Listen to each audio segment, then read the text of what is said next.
ભગવાન શ્રી રંગઅવધૂત ગુરુ મહારાજના ચરણકંજમાં મારા કોટી કોટી વંદન. ભગવતી મા રૂકમાંબા અને શ્રી વિઠ્ઠલપંથજીના ચરણકંજમાં મારા કોટી કોટી વંદન. આપ સૌને ગુરુદેવ દત્ત.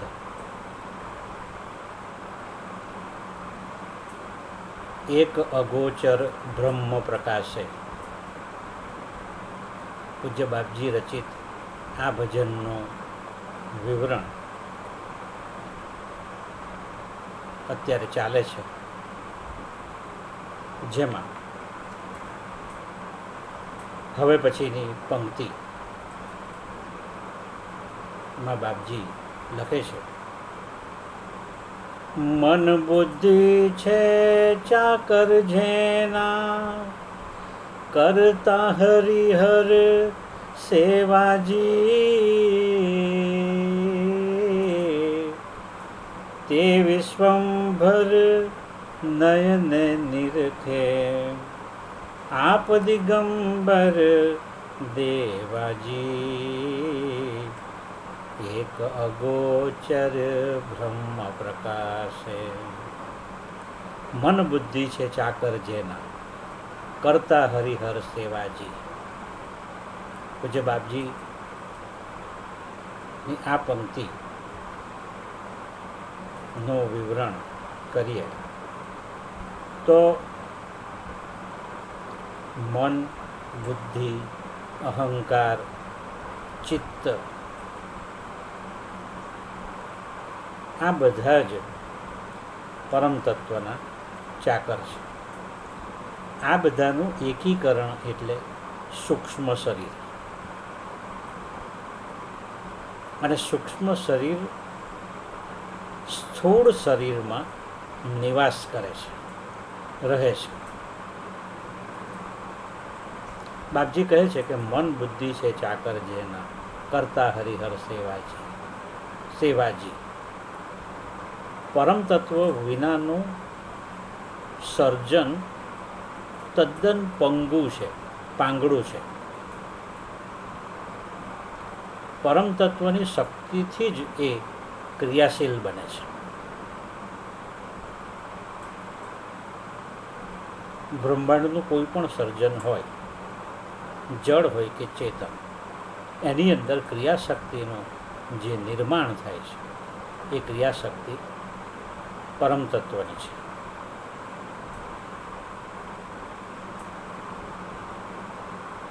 મન, બુદ્ધિ, ચિત્ત, અહંકાર આ બધું મળીને અંતઃકરણ બને છે. અને એ અંતઃકરણ સૂક્ષ્મ શરીર છે. અને આગળ કહ્યું તેમ એ સૂક્ષ્મ શરીરનો નિવાસ સ્થૂળ શરીર છે. એ સ્થૂળ શરીર દ્વારા જે બધી ક્રિયાઓ થાય છે એ સૂક્ષ્મ શરીરથી સંચાલિત છે.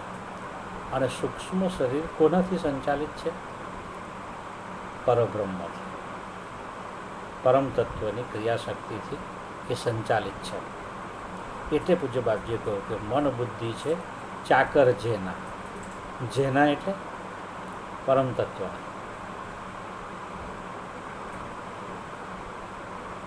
અંતઃકરણની બધી જ ક્રિયાઓ બહાર સ્થૂળ ક્રિયાના સ્વરૂપે આપણને દ્રષ્ટિગોચર થાય છે, જોવા મળે છે.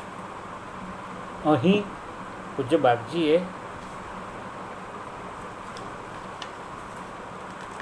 કહ્યું છે કે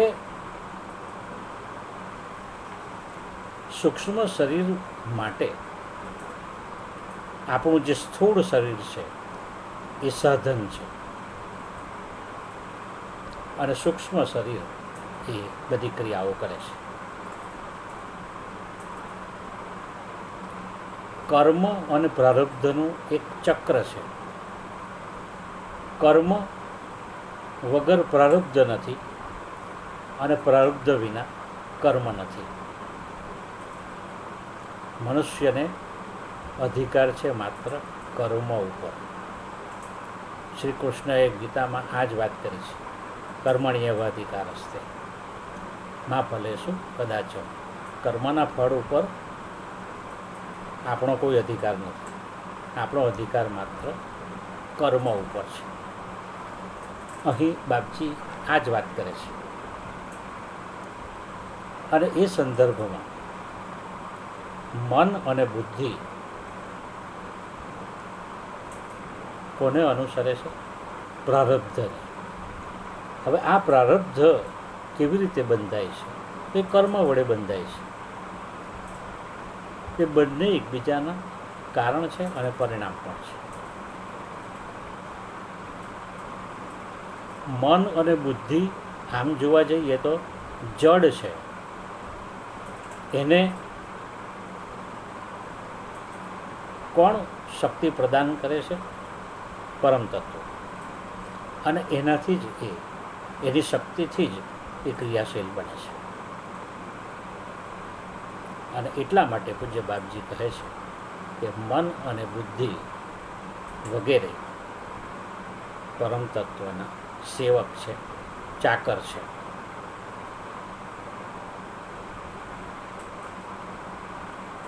મનને કે બુદ્ધિને સ્વતંત્ર રીતે નિર્ણય કરવાની, સંકલ્પ કરવાની કે એવા કાર્યો કરવાની શક્તિ એની પોતાની નથી, પણ એ શક્તિ પ્રદાન કરે છે પરમ તત્વ.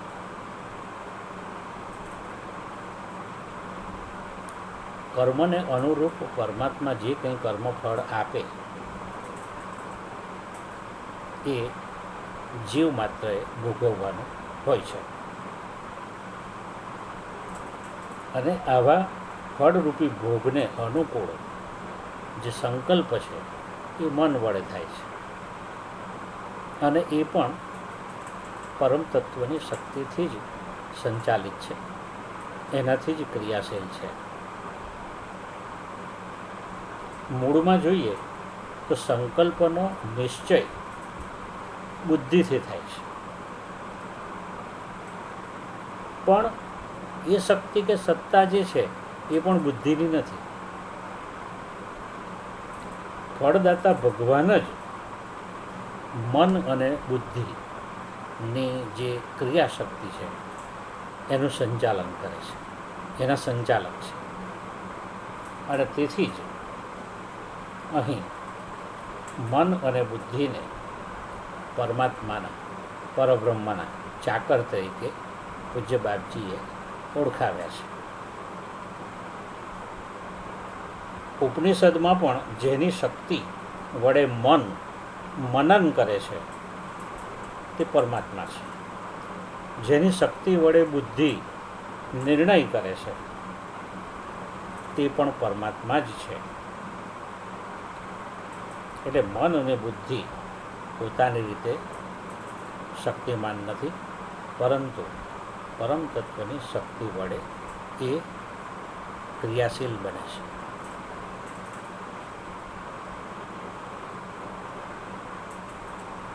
પછી આગળ બાપજીએ લખ્યું કે કરતા હરિહર સેવાજી. મન બુદ્ધિ છે ચાકર જેના, કરતા હરિહર સેવાજી. જેવું મન અને બુદ્ધિનું છે તેવું જ હરિ એટલે કે વિષ્ણુ અને હર એટલે કે શંકરનું છે. હરિ અને હર પણ પરમાત્માની સેવા કરે છે. જુઓ, અહીં આ વાત મહત્વની છે કે વિષ્ણુ અને શંકર, હરિ અને હર પણ પરમાત્માની, પરમ તત્વની સેવા કરે છે. પૂજ્ય બાપજીએ કહ્યું કે સર્જનના 3 ગુણ, ઉત્પત્તિ, સ્થિતિ અને લય. ઉત્પત્તિ બ્રહ્માને હસ્તક છે, સ્થિતિ, પોષણ એ વિષ્ણુના હસ્તક છે, અને લય એ શંકર, મહેશના હસ્તક છે. આ 3 ગુણને પણ શાસ્ત્રોમાં 3 શક્તિ રૂપે વર્ણવ્યા છે. બ્રહ્મી શક્તિ ઉત્પત્તિનું જ કાર્ય કરી શકે છે. વૈષ્ણવી શક્તિ માત્ર પ્રજાનું પોષણ જ કરી શકે છે. અને હર એટલે કે સંહારક શક્તિ, શૈવી શક્તિ, એ માત્ર સંહારનું કાર્ય કરી શકે છે. આ બધી શક્તિઓ જે છે એ મૂળ રૂપે તો પરમાત્માની જ શક્તિ છે, અને એ ત્રણ ગુણોના એકત્રીકરણને શાસ્ત્રોમાં ત્રિગુણાત્મક માયા કહેવામાં આવી છે. એ માયાની પાછળ, માયાની ઓથે રહીને માયાપતિ ખેલ કરે છે. તરણા ઓઠે ડુંગર રે, ડુંગર કોઈ ભાડે નહીં. તણખલાની પાછળ ડુંગર છે, પણ એ ડુંગર કોઈ જોઈ શકતું નથી. પ્રકૃતિની પાછળ પુરુષ છે, પરમ તત્વ, અને માયાની પાછળ માયાપતિ છે, જે દેખાતો નથી. માયા બધી દેખાય છે આપણને, પણ માયાપતિના દર્શન થતા નથી. અને એ માયાપતિ પાછળ રહીને બધું સંચાલન કરે છે. અને એટલે મન, બુદ્ધિ વગેરેની જેમ જ બ્રહ્મા, હરિ, હર આ બધા પણ પરમ તત્વના, પરબ્રહ્મના ચાકર છે. અહીં માત્ર હરિહર એટલે કે વિષ્ણુ અને શંકરની જ વાત નથી, પણ તમામ દેવી દેવતાઓ કે જે પરમ તત્વના જુદા જુદા સ્વરૂપો છે,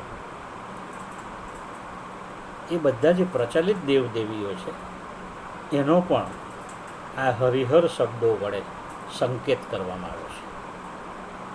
એટલે આ બધા જ પરમાત્માના જુદા જુદા રૂપ છે, જુજવા રૂપ છે. ભક્ત કવિ નરસિંહ મહેતાએ ગાયેલું, અખિલ બ્રહ્માંડમાં એક તું શ્રીહરિ, જુજવે રૂપે અનંત ભાષે, દેહમાં દેવ તું, તેજમાં તત્વ તું, શૂન્યમાં શબ્દ થઈ વેદવાસે. એ જ વાત છે.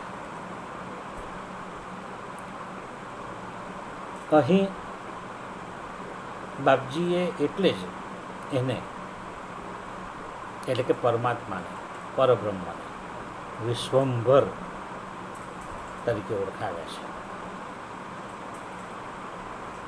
તે વિશ્વંભર નયને નિરખે. આવી ત્રિગુણાત્મક શક્તિના સ્વામી વિશ્વંભરને નજરે જોવાની વાત કરી છે. અહીં ક્ષર અને અક્ષર થી પણ ઉપર એવા પુરુષોત્તમ પ્રત્યે પૂજ્ય બાપજીએ અંગુલી નિર્દેશ કર્યો છે.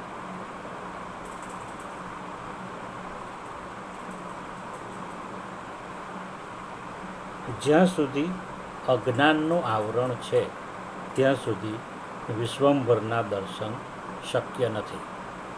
માયાનું આવરણ હટે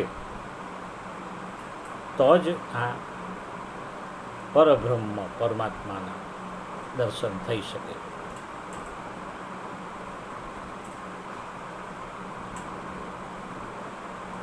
અહીં બાપજીએ લખ્યું છે કે પરમાત્માનું સત્ય સ્વરૂપ, જેને આપણે કહીએ કે સત, ચિત અને આનંદ, સચ્ચિદાનંદ સ્વરૂપો, જે ત્રિગુણાત્મક માયાથી પર છે, તેને જાણવું, તેને અનુભવવું અને એ રીતે જ એમાં આત્મસ્થિતિ પ્રાપ્ત કરવી, એને મનુષ્ય જીવનનું લક્ષ્ય પૂજ્ય બાપજીએ કહ્યું છે. અહીં દિગંબર એટલે આવરણ રહિત, આવરણ વિના, એટલે કે માયા અને અજ્ઞાનના આવરણથી મુક્ત એવું આ પરમ તત્વ છે. અને એનો સિદ્ધાંત અહીં પૂજ્ય બાપજીએ આપ્યો છે. બ્રહ્મા, વિષ્ણુ અને મહેશની શક્તિઓ કેવી છે? મર્યાદિત, લિમિટેડ, અને એ પોતપોતાના કાર્યક્ષેત્રમાં જ કાર્ય કરી શકે છે, અને તે પણ પોતાની શક્તિને અનુરૂપ કાર્ય કરી શકે છે. પણ આગળ કહ્યું તેમ પરમ તત્વની શક્તિ વડે આ ત્રણેય શક્તિઓ કાર્યક્ષમ બને છે, અને એટલા માટે પરમ તત્વ અસીમ અમર્યાદિત શક્તિવાળું છે, અને એટલે મૂળ શક્તિના અખંડ અને અખૂટ એવો જે સ્ત્રોત છે એ સ્ત્રોતને આપણે પરમાત્મા કહીએ છીએ.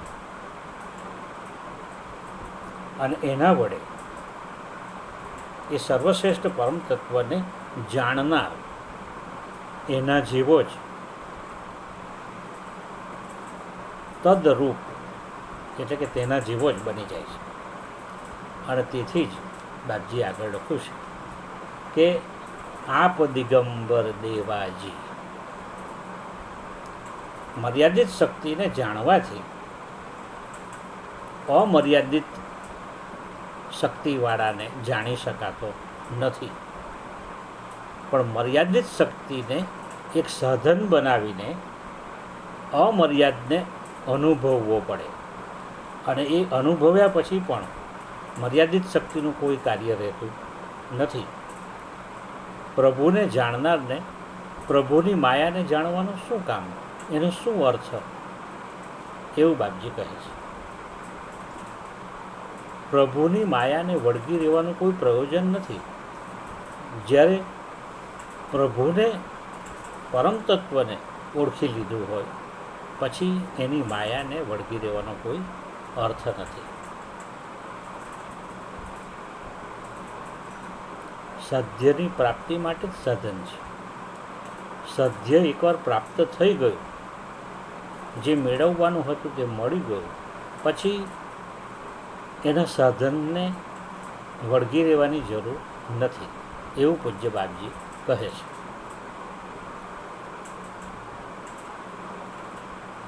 આ આખી વાતમાં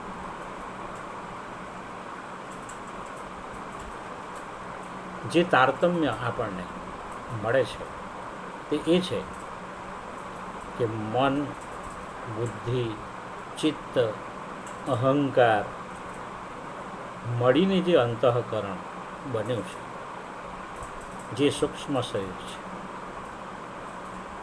એ પરબ્રહ્મનું ચાકર છે, સેવક છે. અને તેવી જ રીતે બ્રહ્મા, વિષ્ણુ અને શંકર સ્વરૂપે રહેલી ત્રિગુણાત્મક શક્તિઓ, માયા, આ બધું પણ પરબ્રહ્મ પરમાત્માના પરમ તત્વના સેવકો છે. એ વાત આ પંક્તિમાં પૂજ્ય બાપજીએ વિશદ રીતે આપણને કહી છે, એક સંકેત રૂપે આપણને કહી છે. બાપજીના સાહિત્યની કહો કે એમના રચેલા ભજનોની કહો, એના એક એક શબ્દમાં, એક એક વાક્યમાં એટલો ગૂઢાર્થ અને ઊંડું તત્વજ્ઞાન રહેલું છે કે આપણે તો એમાં માત્ર છબછબિયા જ કરી શકીએ. જેટલા ઊંડા ઉતરીએ એટલું આપણા બધાના જ લાભમાં છે એવું આપણે માનીને એની અંદર મંડ્યા રહીએ, એની અંદર ગોતા એટલે કે ડૂબકી લગાવ્યા જ કરીએ, તો ધીમે ધીમે ધીમે ધીમે આપણે એ માર્ગે આગળ વધી શકીએ. અસ્તુ. અહીં મારું વક્તવ્ય પૂરું કરું છું. હવે પછીના આચમનમાં આપણે આ ભજનની આગળની પંક્તિઓ જોઈશું. મારા વક્તવ્યમાં કંઈ ભૂલચૂક થઈ હોય તો પૂજ્ય બાપજીને એટલું જ કહું છું કે ક્ષમસ્વ અપરાધમ. આપ સૌને મારા ગુરુદેવ દત્ત.